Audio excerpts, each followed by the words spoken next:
Yeah, good evening, Michelle. Well, in the last couple of minutes, we've heard from the Prime Minister, Boris Johnson, who's been speaking to journalists at Chequers, the country retreat he is at this week. He has made it clear that he has now paid that fixed penalty notice, as you say, along with his wife, Carrie Johnson, I should say, and he apologises for the mistake I have made. He says that, once again, he wants to offer a full apology.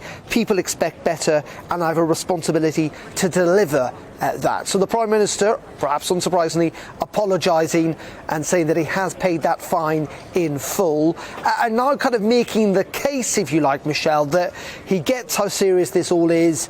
He gets the obligation around being kind of Prime Minister, if you like, and that he needs to deliver on the agenda that he has set out that he won the 2019 election on. But this is, of course, incredibly politically damaging for the Prime Minister. There's little doubt about that.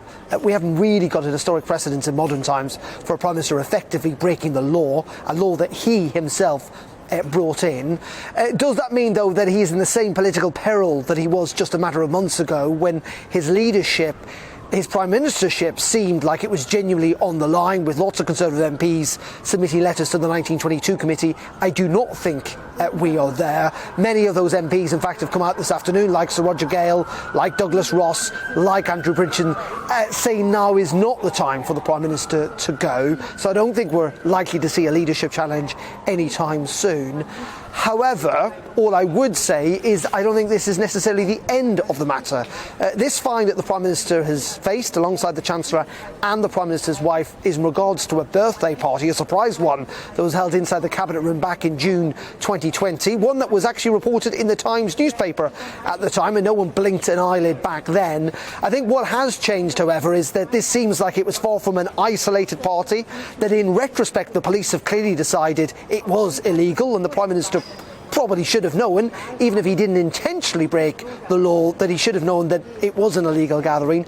But more than that is that the police investigations are continuing, and there are allegations of more than a dozen parties in Downing Street and Whitehall, and allegations that the Prime Minister also attended not all but some of them. And I think the concern for Boris Johnson, that while yes, things have moved on, and while the party at the moment does not feel the need to get rid of him, that he may be fined again in the future. And of course he's got that full detailed report from Sue Gray, and that again will be a matter of clarity, a big moment for Conservative MPs when they'll have to reassess their support for Boris Johnson.